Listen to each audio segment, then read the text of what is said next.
Hello and welcome to the latest episode of the PetsApp Together podcast. This week, Claire and I welcome over our very own Thom, CEO and co-founder of PetsApp, as well as the awesome Natalie of Malthouse Vets. Together, the two discuss just why wellness plans and unlimited consults are a vital part of keeping local vets at the heart of their community's pet care journey.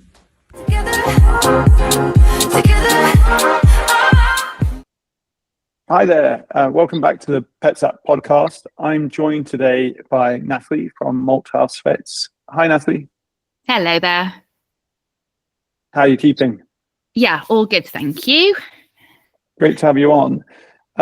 Natalie, can you just give us a little intro to yourself and what your role is at Malthouse Vets? Yeah, of course. I am practice owner of Malthouse Vets. I took on the practice in 2017 at the juvenile age of 27. We are a small independent practice based in Shropshire. We're 2 full-time vet equivalent, and we have quite a nice place to work, I think. We've been investing quite heavily in equipment and tech over the last sort of 8 years to bring the practice to a point of being a really sort of high quality GP model. Don't take this the wrong way, Natalie, but I'm going to ask it provocatively. What made you think you could run a business at the age of 27? Naivety, I think. I had absolutely zero interest in running a business. I was in my first job, undersupported, pretty miserable, and I saw an advert in the Vet Times for a role near home with a view to early succession was how it was worded. And I was thinking, well, that's no use. I'm 6 months qualified, but I'll go down and have a bit of a nose. And yeah, I think the seed was kind of planted a little bit there. I'm one of those personalities that I've always got to be doing something, working towards something. So this then seemed like a goal that I couldn't quite let go of. So yeah, ended up kind of stumbling into it really, because actually my boss just wouldn't have ever entertained selling to a corporate. So it was the quite unique situation that it was a reasonably affordable practice as far as practices go, because these opportunities, they aren't really around anymore, are they? Sure. And that's bloody brilliant. We need more veterinary leadership, and whether you stumbled into it or planned your way into it, whether it was naivety, whatever it was, I just think that's awesome. So yeah. So well done you. And how's it gone? Given you never planned for this, how have you taken to it? It's been an incredibly steep learning curve. I don't think I quite ever could have foreseen how much of an impact it would have had on my life, actually. I would say the highs are highs and the lows are lows, which I think is fairly unanimous for most business ownership, isn't it? That when things go well, there's nothing quite as rewarding as that. But when things aren't going well, it can be really, really tough. But I feel like I'm getting to a point now where I've got a reasonable understanding of it, and we've hopefully done our investing, and now it's time to kind of consolidate and let it grow, really, and hopefully reap the rewards one day. Brilliant. Yeah, it certainly can be a roller coaster for sure. But I think it's, what's that quote about unhappy families being all unhappy in their own way? So that the highs we can all relate to. We know what the highs in running a business are, but I think the lows are different for everybody in running a business. What gets you down? What's the hard bit for you? I'm a massive empath, so I think when there's issues with the team, that's always the hardest pill for me to swallow. And ultimately, I've had to learn you cannot keep every individual completely happy in every aspect of their job all of the time. And I think now I'm understanding that if I create a good place to work and I give them the tools they need, then that's my job. It's not to be putting out fires all the time, because actually you might keep one team member happy and then you'll inevitably make someone else unhappy, won't you? So I think that's always been my biggest challenge, but I'm working on myself a little bit to kind of establish that, I think. I think that's very insightful. Yeah, sometimes it's the fires you let burn. That's the strategic choice, isn't it? Strategic choice not to do something about something. Yeah. And it sounds like you said for your old boss, the independent nature of the business was important to them. Is that equally important to you? Yeah, pretty fiercely. We're kind of lucky where we are. We've got a real mixed bag of practices. We're just south of Shrewsbury, so there's, I don't know, they're probably about 70% corporate now, but we've also got a few independents and a few mixed practices as well, like, you know, really traditional mixed practices.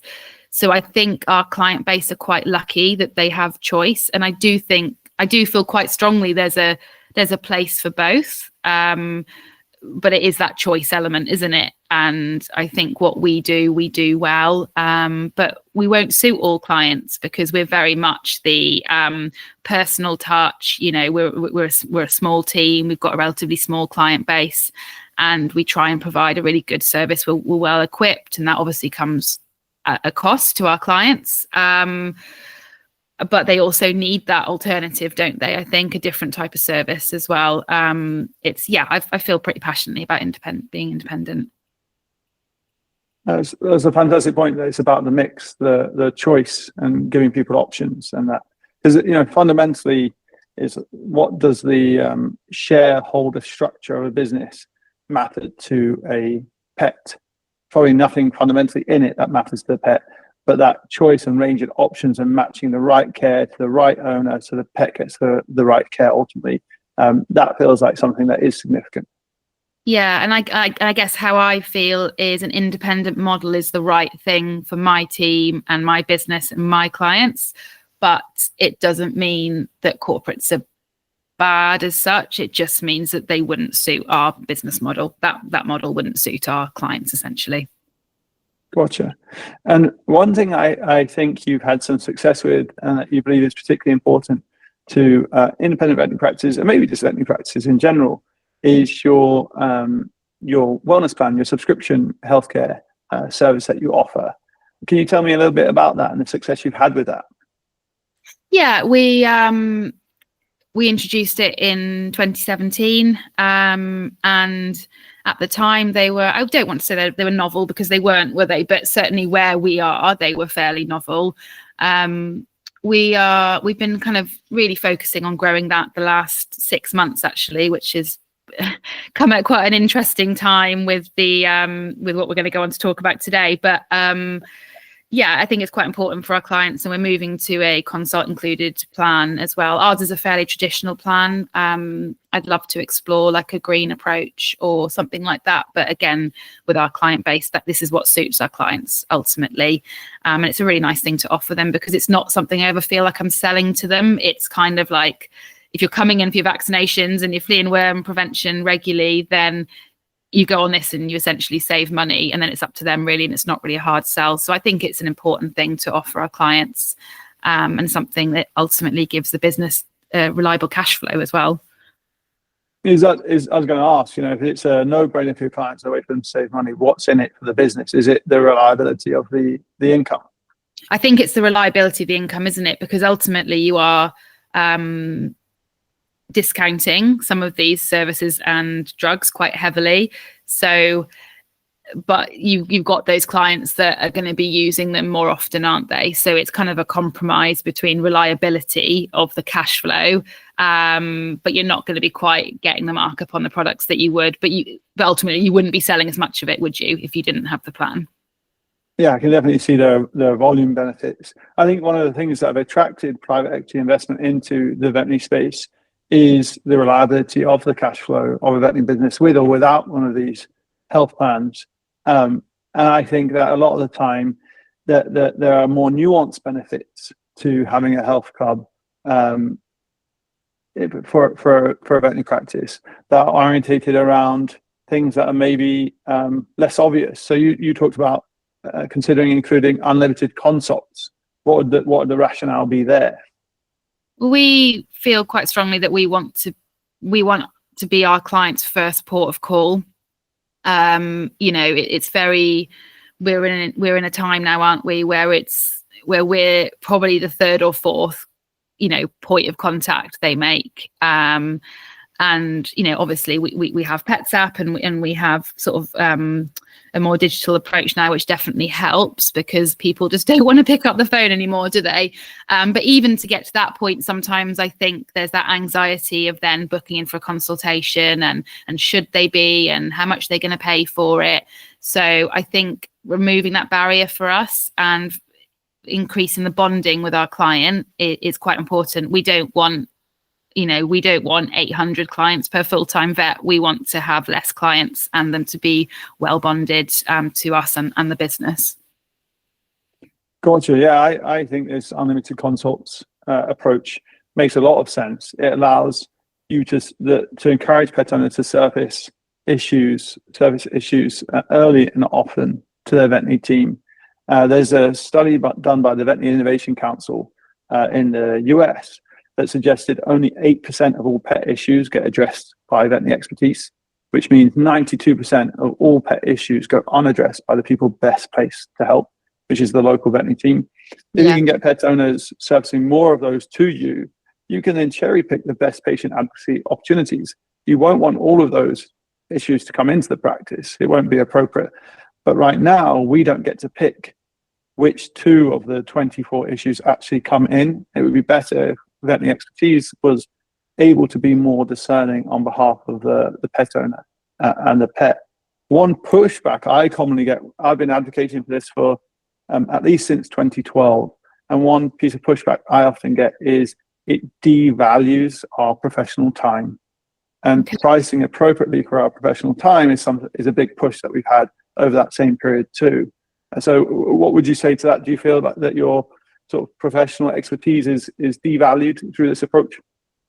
Well, from the stats that I've been given, not necessarily, because the stat that keeps getting put forward to me, and it sounds like you'll be much better educated on this, is that actually they really don't come in as often as you think they will.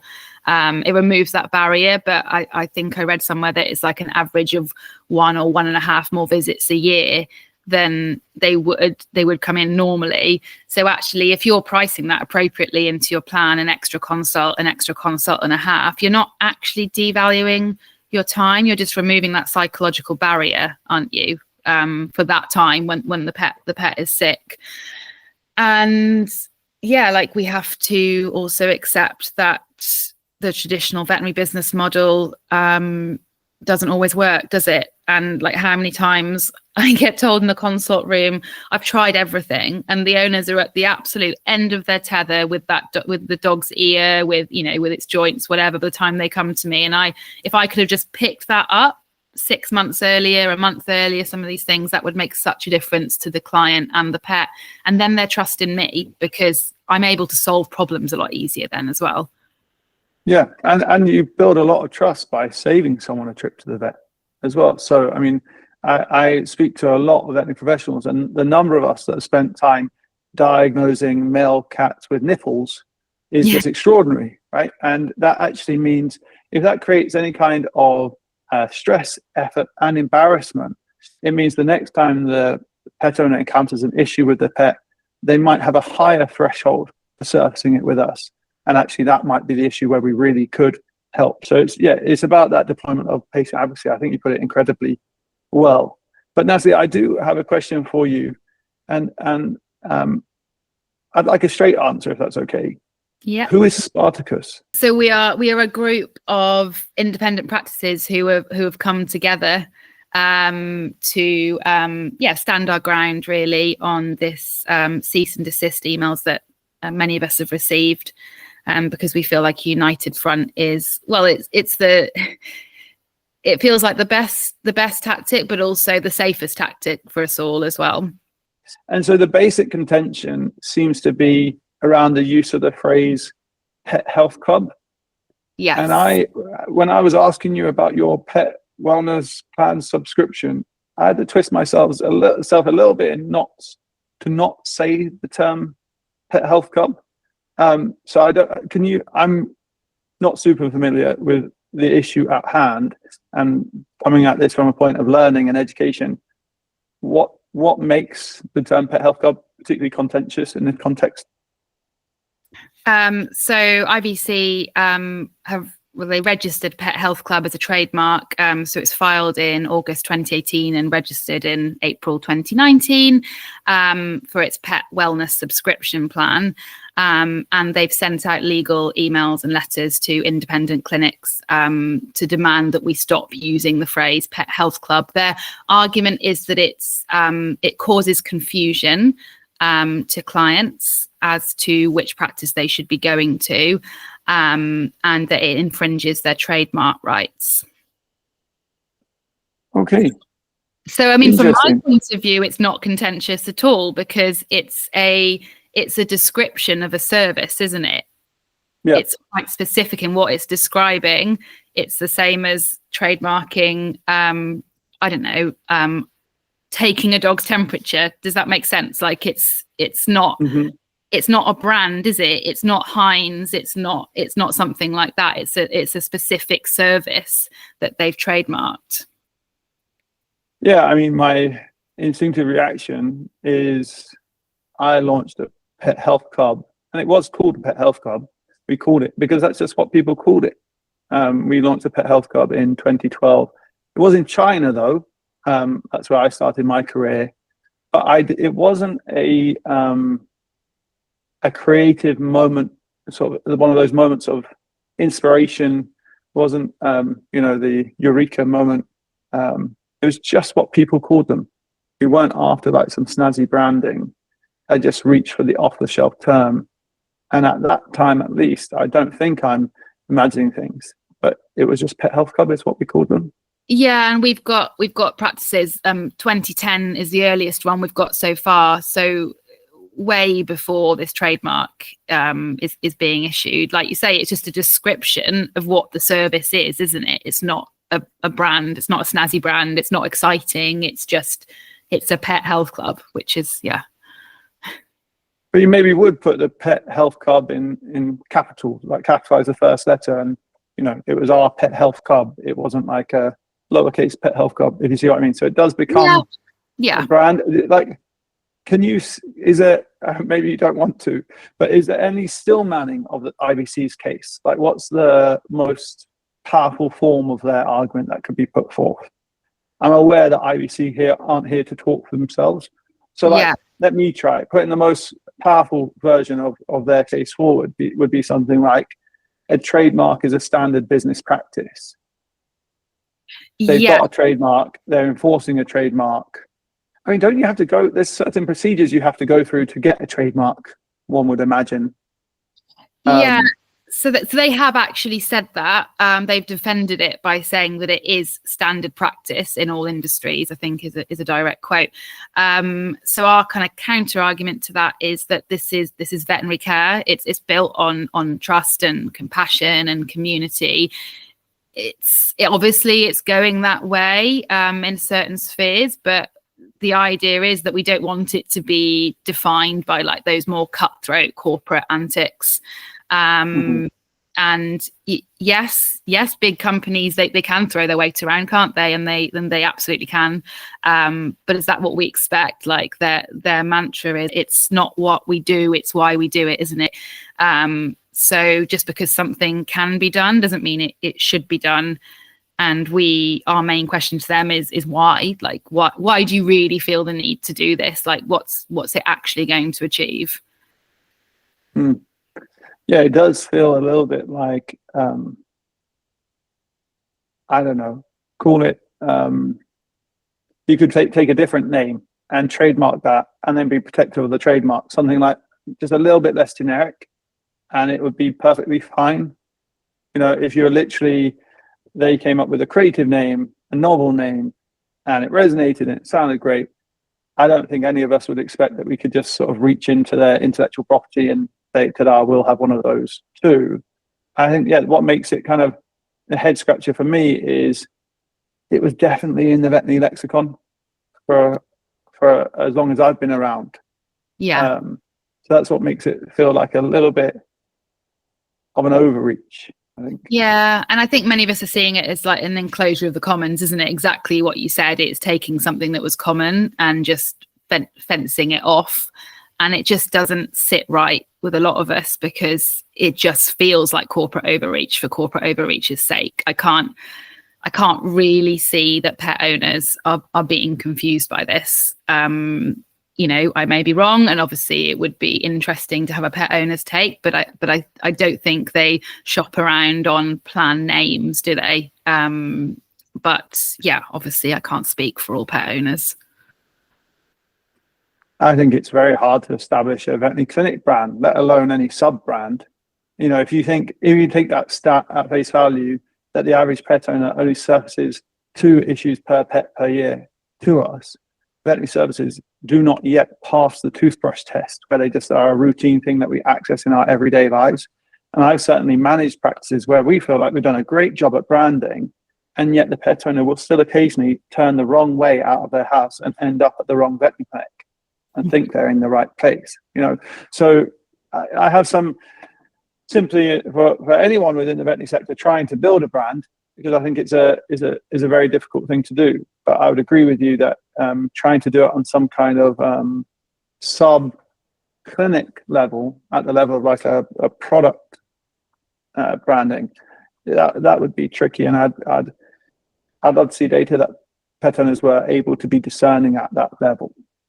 Yeah, I think pet owners, that's not what they go to a practice for, is it? They go to the practice because they believe in the ethos, or maybe it's the nearest practice, or maybe there's a price element there. But like you say, I think the making me question say it like pet health club or plan or whatever you call it, that's then, do you have a plan? Do you have a pet health club? Let's have a look at that. I think the confusion argument is a little bit flimsy, to be honest. And so is that all that, from your understanding, is that what it would take, is we go from being called a pet health club to a pet health plan, and then we're out of the woods as far as IVC are concerned? Yeah, I mean, obviously, as you know, that like, yes, we can change a word, can't we? But then we have to change all of our branding. But yeah, from a legal point of view, my understanding is it is pet health club, that those are the 3 words that we shouldn't be using. Okay. But then, like you say, if you've got signage and branding and literature, I suppose there is a cost to that.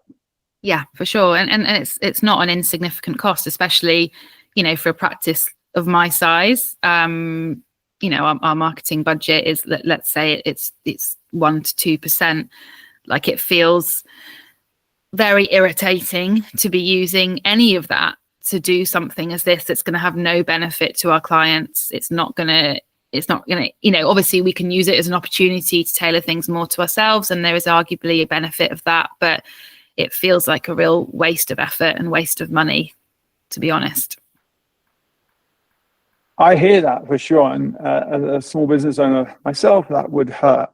The more compelling argument for me that you made is that there's something grander, much bigger at stake here than even that. And that's the collegiate nature of the veterinary professions, and the fact that, couldn't we sort this out by just sitting down together and coming to some reasonable outcome? Has that been attempted? We've had emails delaying, allowing us to delay the enforcement. Yeah. Something that's is a little bit concerning is that some practices haven't actually received that email. So there's a question: if they haven't received that email, are they still at risk of a cease and desist? And this is the thing, isn't it? Like exactly like you said, in this industry, if we look at the ethos of the industry and how we would much rather kind of sit down together and have these discussions, like, we're not clued up with corporate law. Like, it's not, these questions that we're kind of having to ask, they're intimidating questions to think about, aren't they, I guess? Yeah. And that's not a comfortable place to have to operate from. But before, I guess the question I'm asking, Natalie, is before receiving a cease and desist letter, was there an attempt to be more collegiate in the program? To try to get to a compromise and deal with things amicably isn't always going to work. No. But it's where you'd hope we would start. And is that the journey that's happened here? Is that the path that's been trodden? Absolutely not. We received an email that went straight in with the cease and desist threat. There was no conversation prior to this. Oh, that does surprise me. And this isn't a false surprise or anything like that. Just, none of these companies, IBC or any of the other big groups, are full of sort of corporate baddies or anything like that. They're full of good people trying to do a good job. Yeah. And I wonder if they know that this is the approach that's been happening, or how this decision was made, or how this path was chosen. Because surely, as a set of professions, as a sector, we're bigger than this. We can work these things out by sitting down and just talking. It's a very small pool of people when you really think about it. And and I keep coming back to this, but I don't understand it in that, they have 900,000 members on their pet health clubs. So like, what impact are we really having?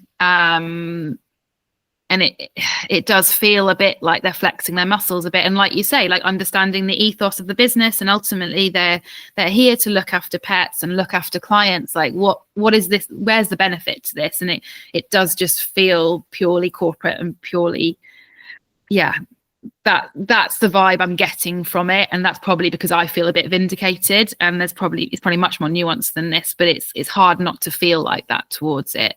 I guess, how do they want to be seen by the profession? Because they can't be seen both ways, can they? They can't be seen as, a really caring industry that wants to do the best for pets, and then they're kind of doing these sorts of things. It's very confusing. I can see that, but presumably this sort of more collegiate, more amicable approach of sitting down and talking about it is something that you're still open to, Natalie.